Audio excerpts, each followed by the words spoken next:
Terima kasih Pak Ketua, pimpinan Komisi 3 yang saya hormati,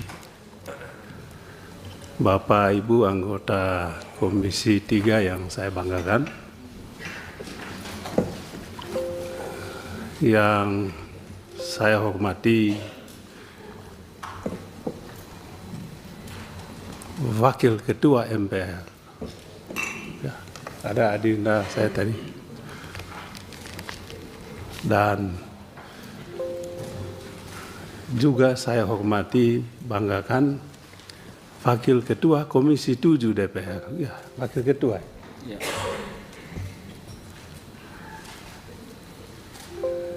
Yang saya banggakan Pak Kapolda NTT, Pak Kapolda Sulteng, dan pasukan-pasukannya. Saya mulai dengan memberikan apresiasi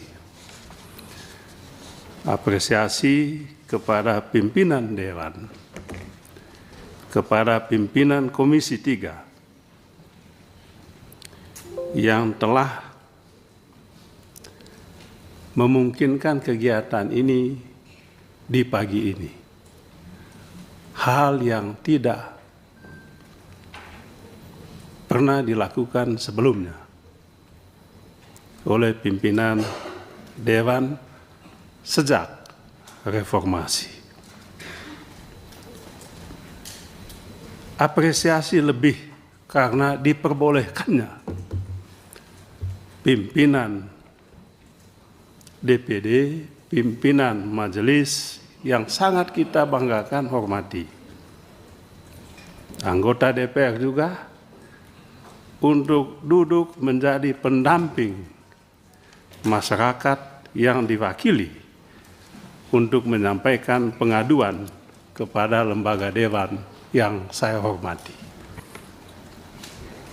Mudah-mudahan ini awal baru yang akan kita kembangkan terus ke depannya. Dan mohon dicatat, sayalah nanti yang akan pertama kali juga mengajukan permohonan setelah ini. Jadi pelapor. Untuk melaporkan dan mendampingi saya punya konstituen yang ingin menyampaikan masalahnya. Yang kedua, pimpinan yang saya banggakan. Kasus TPPO NTT bukanlah kasus yang baru terjadi kali ini. NTT dikenal sebagai provinsi yang menjadi surga untuk TPPO ini. Sekian ratus yang meninggal dunia. Dan kalau saya ingat Rudi Soik, saya ingat TPPO ini. Itulah sebabnya saya membantu penuh saudara Rudi Soik ini untuk menyampaikan apa yang menjadi permasalahan utama di daerah NTT ini. Jadi Rudi Soik adalah simbol bagi masyarakat NTT, sebuah provinsi yang dikenal paling miskin, terkebelakang, bahkan pernah dituding sebagai provinsi yang paling miskin.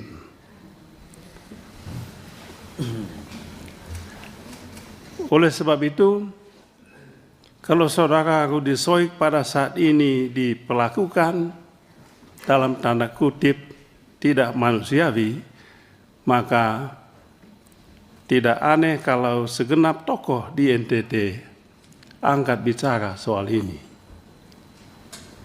Apa betul saudara Rudi Soik melakukan hal-hal yang dituduhkan kepadanya? Saya ingat 15 tahun silam, saudara Rudi Soik juga dijebloskan ke Bui hanya untuk membela kasus TPPO ini. Dan saat itu saya juga menjadi anggota Dewan di Komisi 3. Dengan penuh keberanian saya mengunjungi saudara Rudy Soik di Rutan Kupang kala itu. Ketika tidak ada yang berani mengunjungi Rudy Soik, saya datang ketemu beliau di Rutan. Saya masih ingat Rudy Soik mencium tangan saya, Pak Ketua. Saya bilang, mengapa kau cium tangan saya?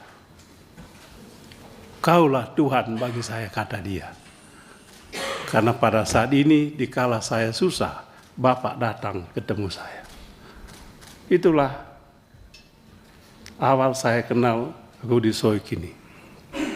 Dan saya sampaikan, lanjutkanlah perjuanganmu. Bongkar ini pelaku-pelaku TPPO di NTT. Dan menurut Rudy Soik pada saat itu, TPPO di NTT ini tidak mungkin tumbuh kalau tidak ada backing-backingnya. Dan backingnya itu ada di mana? Backingnya ada di aparat penegak hukum. Itu katanya Rudy Soik pada saat ini. Ketiga, masalah pemecatan terhadap saudara Rudy Soik hanya karena ada kesalahan dalam penanganan kasus BBM yang diduga melibatkan pengusaha hitam setempat dan ditengarai bekerja sama dengan pejabat di lingkungan Polda yang kemudian dia dihadapkan pada sidang kode etik. Saya sampai saat ini tidak masuk di akal. Belum masuk di akal saya, Pak Kapolda. Saking tidak masuk akalnya saya menduga-duga ada apa sebetulnya ini? Ada apa sebetulnya ini? Kok kalaupun ada kesalahan yang dilakukan saudara Rudy Soik di situ, apakah setimpal hukuman yang dijatuhkan kepadanya? Oleh sebab itu Pak Kapolda, saya melacak-lacak ini. Ini kayaknya ada sesuatu di balik ini. Ada masalah di balik ini. Masalah itu saya temukan. Apa yang saya temukan? Yang saya temukan adalah orang yang dulu memasukkan Rudy Soik ke Bui, kasus TPPO ini ada di Polda NTT ini. Saya duga ini adalah balas dendam. Sayang, Pak Kapolda, saya kenal Pak Kapolda ini, orang yang sangat bijak. Baru datang ke NTT juga. Mungkin tidak kenal situasi di NTT ini. Saya duga Pak Kapolda ini dikerjain oleh anak buahnya. Hanya untuk menghukum saudara Rudy Soik. Mengapa? Tidak masuk akal ini Pak Kapolda. Pemaparan soal kasus BBM ini. Kok sampai dia dipecat begitu? Yang benar aja lah. Masa nggak ada lagi yang lebih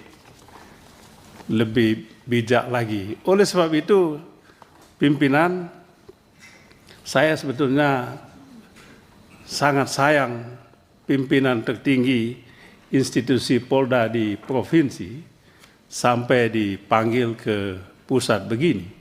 Hanya untuk mempertanggungjawabkan sebuah kekeliruan yang saya lihat tidak masuk di akal. Kecuali kalau Pak Kapolda mau membela anak buah, Bapak punya anak buah. Sayang Pak Kapolda ini diadili di sini, dipermalukan di sini. Apa tidak ada lagi cara lain yang lebih bijak untuk menangani masalah ini selain soal TPPO tadi? Jangan lupa sekali lagi saya ingin sampaikan, Rudy adalah representasi,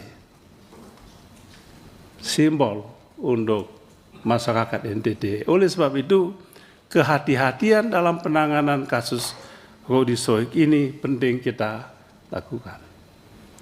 Tentu saya tidak ingin mengintervensi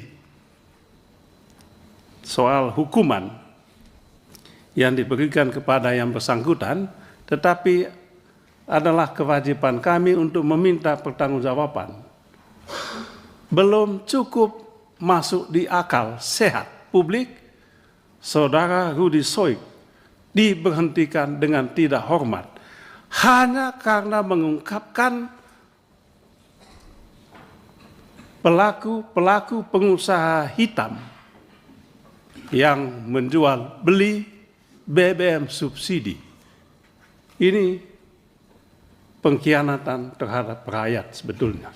Oleh sebab itu mestinya harapan kami Pak Kapolda berada di posisi Rudy Soik untuk membuka dan menyelesaikan kasus BBM ilegal ini sesuai dengan aturan hukum yang berlaku. Terakhir, Pak Ketua dan pimpinan Bapak Ibu Saudara-saudara sekalian, kami mengusulkan supaya kasus NTT ini, khusus pemecatan terhadap Saudara Rudy Soik, dibawa dalam pertemuan khusus dengan Bapak Kapolri dalam waktu yang tidak begitu lama, demi keadilan, demi tegaknya hukum, dan demi masyarakat NTT yang sama-sama kita cintai. Sekian Pak Ketua, pimpinan, Bapak Ibu Saudara-saudara sekalian. Terima kasih. Ya.